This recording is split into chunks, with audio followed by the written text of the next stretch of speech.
అందరికీ నమస్కారం. వెనకడుకు సామెత ఉంది, నేను లేగిస్తే మనిషిని కాదు అంటూ మూలనున్న ముసలమ్మ కూడా సవాల్ చేస్తుంది. కూటమి ప్రభుత్వాన్ని చూస్తే గనక బైపాస్ సర్జరీ చేసుకున్న నాయకులు కానీ, లేదంటే గనక పళ్ళుడిపోయిన నాయకులు కానీ సవాల్ చేయడం ఈ మధ్యకాలంలో పదే పదే చూస్తున్నాం. ఇప్పుడు అదే కోవలోకి మన మాజీ మంత్రి కొడాల నాని గారు వచ్చారు. ఏంటి కొడాల నాని బయటకు వచ్చాడా? చాలామంది ఆశ్చర్యపోతున్నారు. నిజంగానే బయటకు వచ్చారు. ఇక పూర్తిగా వివరాల్లోకి వెళ్ళబోయే ముందుగా అందరూ ఈ ఛానల్ని సబ్స్క్రైబ్ చేసుకోండి. కంటెంట్ నచ్చితే కనుక 10 మందికి షేర్ చేయండి. ఇక విషయంలోకి వెళ్తే కనుక జగన్మోహన్ రెడ్డి గత కొంతకాలంగా 6 నెలల కాలంగా జనంలోకి ఒక తప్పుని ఒప్పు అని చెప్పి ప్రొజెక్ట్ చేయడానికి, ఒక ఒప్పుని తప్పు అని ప్రొజెక్ట్ చేయడానికి, ఒక ఒప్పుని తప్పు అని ప్రొజెక్ట్ చేయడానికి 6 నెలలుగా ప్రయత్నిస్తూ ఏదైతే కనుక కోటి సంతకాల కార్యక్రమం, పీపీఏలు రద్దు చేయాలి, అలాగే చూస్తే కనుక ఏదైతే ఏపీపీఏలు అంటే కనుక మెడికల్ కాలేజ్ పీపీఏలు రద్దు చేయాలి అంటూ ఏదైతే కనుక ఒక 6 నెలల కాలం నుంచి కోటి సంతకాలు సేకరణ చేయబోతూ కోటి సంతకాలు ఇక్కడ ఆంధ్రాలో అవపోయేసరికి తెలంగాణ కూకట్పల్లి ఏరియాలో కూడా పెట్టాడండి. పాపం హైదరాబాద్లో కూడా కోటి సంతకాలు చేయడానికి మన వాళ్ళు ఇక్కడ ఆంధ్ర నుంచి హైదరాబాద్ వెళ్ళిపోయారు. ముఖ్యంగా మన ఆర్ఏ శ్యామల కానీ, లేదంటే కనుక మన పేరేందో డిబేట్లోకి వస్తాడండి వెంకటరెడ్డి కానీ, వీళ్ళందరూ పాపం హైదరాబాద్లో కష్టపడి ఇంట్లో కూర్చొని హోంవర్క్ రాసినట్టు సంతకాలు రాశారండి. నిన్న కూడా చూసాం ఇక్కడ గుంటూరులోని చుట్టుకొండ సెంటర్లో కానీ, లేదంటే కొన్ని ఏరియాలో కానీ చూశానండి. ఒక్కొక్కళ్ళ చేత 4-5 సంతకాలు పెట్టిస్తున్నారు. అది కోటి సంతకాల సేకరణ కార్యక్రమంలో భాగంగా 39% ఓటింగ్ వచ్చింది. 1,40,00,000 ఓట్లు ఉన్నాయి మాకు అని చెబుతున్న వైఎస్ఆర్సీపీ కోటి సంతకాల కార్యక్రమం చేపట్టడానికి, అది పూర్తి అవ్వటానికి, ఆ కోటి సంతకాలు పూర్తవ్వక ఒక్కొక్కరి చేత 4-5 సంతకాలు పెట్టిస్తూ మమా అనిపించే ప్రోగ్రాం అయితే చేశారండి. ఇక దాంట్లో భాగంగానే నిన్న కొడాలి నాని బయటకు వచ్చాడండి. మన జగన్మోహన్ రెడ్డి అయితే కనుక కొంచెం క్లాస్ పీకాడు. నువ్వు వస్తావా రావా, గుడి వాళ్ళు ఇంకోళ్ళని చూసుకోమంటావా అనగానే గుండెకేసుకున్న కట్టు ఉప్పేసి ఏదైతే కనుక మొన్నటిదాకా గుండెకి ఎంత పెద్ద బ్యాగ్ వేసుకొని తిరిగాడో, ముందర ల్యాప్టాప్ బ్యాగ్, ఆ బ్యాగ్ ఉప్పదీసి బుడిగి అని చెప్పి తూ అని ఊసుకుంటా పరిగెత్తుకుంటూ వచ్చేసాడండి. పరిగెత్తుకుంటూ వచ్చి ఏం మాట్లాడుతున్నాడో విందాం, వింటూ అయితే విశ్లేషణ చేద్దాం. మెడికల్ కాలేజీల్ని చేసి దాంట్లో 5 మెడికల్ కాలేజీల్ని ప్రారంభించి 5 మెడికల్ కాలేజీల్ని నెక్స్ట్ సంవత్సరం అంటే 2024 ఎన్నికలైతే 25లో వాటిని ప్రారంభించడానికి సిద్ధంగా పెట్టినటువంటి హాస్పిటల్స్ అన్ని కానీ కాలేజీలు ఖాళీ కాబట్టి హాస్పిటల్స్ ఉన్నాయి. వీటన్నిటిని ప్రైవేట్గా చేయాలనే ఒక దుర్మార్గపరమైన ఆలోచనతో చంద్రబాబు నాయుడు కోటా ప్రభుత్వం ప్రయత్నం జరుగుతుంది. ఆ ప్రయత్నాలను ఇప్పుడు నోరి మంచిదైతే ఊరి మంచిది అవుతుంది అని చెప్పి చాలాసార్లు చెప్పాము నీకు కొడాలని. చంద్రబాబు నాయుడు గారు ఆయన ముఖ్యమంత్రి స్టేజ్లో ఉన్నాడు. అతనికి గౌరవం ఇవ్వటం అనేది మన బాధ్యత. జగన్మోహన్ రెడ్డి అంటే కనుక ప్రజెంట్ ఎమ్మెల్యేగా ఉన్నాడు కాబట్టి ఆయన కూడా గౌరవం అంటాము. కాకపోతే జగన్మోహన్ రెడ్డి గారు చేసిన దారుణాలను బట్టి ఆయన్ని ఏకవచనంతో పిలవాల్సి వస్తుంది. అంతకుమించి వేరేది ఏం లేదు. చంద్రబాబు నాయుడు గారు నీకు ఒక రకంగా చెప్పాలంటే రాజకీయ భిక్ష పెట్టిన చంద్రబాబు నాయుడు గారిని నువ్వు చంద్రబాబు నాయుడు, పవన్ కళ్యాణ్ అంటూ ఏకవచనంతో పిలిచావనుకో పరిస్థితులు చాలా మారుతాయి. సరే కానీ దీని తర్వాత ఇంకొంచెం మాట్లాడాడండి, దాని గురించి కూడా మాట్లాడదాము.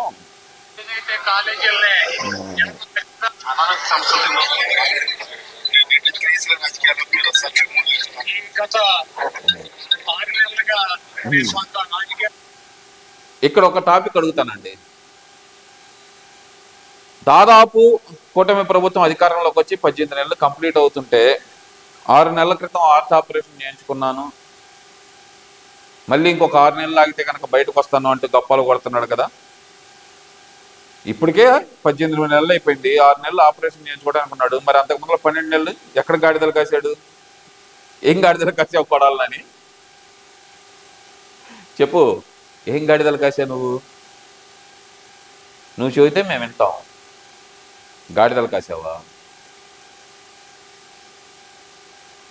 చూసారా ఉండాలి. ఇది మాట్లాడుతున్నాడు, విందామండి, దాని మీద కౌంటర్ వేద్దాం.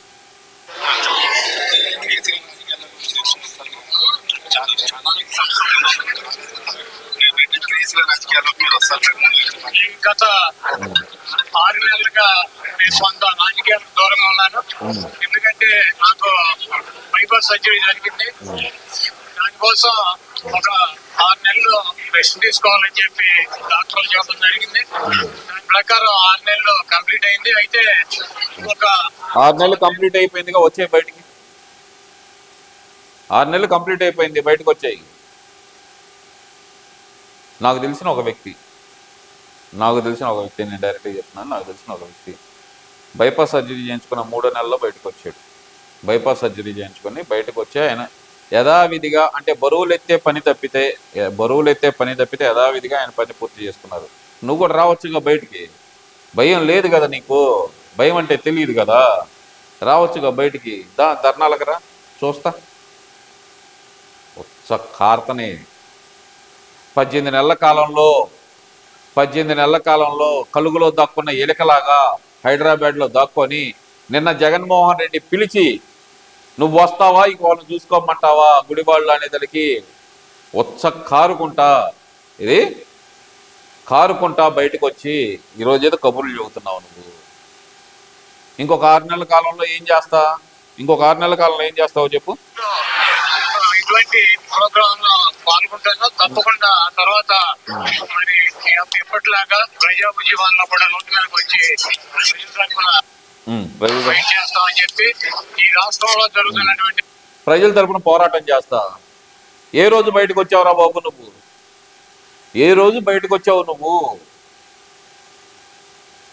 సన్న బియ్యం ఎక్కడరా సన్నాసి అంటే కనుక దానికి సమాధానం చెప్పలేకపోయావు. ఈ రోజు నువ్వు అంటే రేపు ప్రజల తరపున బయటకు వచ్చి పోరాటం చేస్తావు. దేని గురించి పోరాటం చేస్తా? ప్రజలకు మంచి జరుగుతుంటే అడ్డుకోవడానికి పోరాటం చేస్తావా, లేదంటే గుడివాళ్ళ అభివృద్ధి జరుగుతుంటే అడ్డుకోవడానికి పోరాటం చేస్తావా? వెన్నిగళ్ళ రాముని తట్టుకోలేక 18 నెలలుగా పారిపోయి పాలపేక నోట్లో పెట్టుకున్న పసిపిల్లాళ్ళలాగా ఇంట్లో పనుకొని కలుగులో దాక్కున్న ఎలుకలాగా ఉండి జగన్మోహన్ రెడ్డి పిలిపించి తలంటితే ఈరోజు బయటకు వచ్చి ఏదో సొల్లు కోతల కోస్తా. గతంలో ఉన్న పొగరేమైంది? ఏమైపోయింది? దిగిపోయిందా పొగరు? అంటే అధికారంలో ఉంటేనేమో అహంకారం ఉంటుందా? అధికారం పోగానే అహంకారం దిగిపోతుందా? ప్రజల తరపున పోరాటం చేస్తావా? ఏం పోరాటం చేస్తా చెప్పమ్మా. అనేక అవకతవకలు కావచ్చు, అనేక రకాలైనటువంటి అక్రమాలు, వేధింపులు, వీటన్నిటిని కూడా ఎదుర్కొని. అక్రమాలు, వేధింపులు అంటే గనక, వేధింపులు ఉంటే గనక కొడాలని ఈ రోజు నువ్వు గుడివాళ్ళు అడుగు పెట్టేవాడివి కాదు. నిజంగానే వేధింపులు ఉంటే గనక నువ్వు గుడివాళ్ళు అడుగు పెట్టేవాడివి కాదు. పేర్నాని ఇంట్లో ఉండేవాడు కాదు. అంబటి రాంబాబు గుంటూరులో తిరిగేవాడు కాదు. జగన్మోహన్ రెడ్డి తాడేపల్లి ప్యాలెస్ లో ఉండేవాడు కాదు. ఒకటి కాదు, రెండు కాదు, చాలా ఉన్నాయి ఇలా చెప్పుకుంటా పోతే కనుక. వీటిల్లో ఏ ఒక్కటి జరిగేది కాదు. వేధింపులు లేవు కాబట్టి ఇక్కడ ఎలాంటి లేదంటే కనుక అంబేద్కర్ గారు రాసిన రాజ్యాంగం నడుస్తుంది కాబట్టి ఈ రోజు బయటకు వచ్చి మీరు నేను మళ్ళీ వస్తాను బయటికి, యాడికాయ వచ్చేది? నువ్వు చెంబట్టుకొని వెళ్ళాల్సిందే, ఆడికంట వస్తాడంట. చెంబట్టుకొని చెట్ల చాటుకి వెళ్ళాల్సిందే నువ్వు. కూటమి ప్రభుత్వం చేస్తున్న దారుణాల మీద, వీటి మీద నువ్వు పోరాటం చేస్తా. ఏం దారుణాలు చేసింది? నువ్వు చేసిన దాడులు, దౌర్జన్యాలు ఎక్కడ చేయలేదే. అరే గుడివాళ్ళలోకి తెలుగుదేశం పార్టీ నాయకులు రాకూడదా? ఎంత రచ్చ చేశారా స్వామి మీరు ఆ రోజు.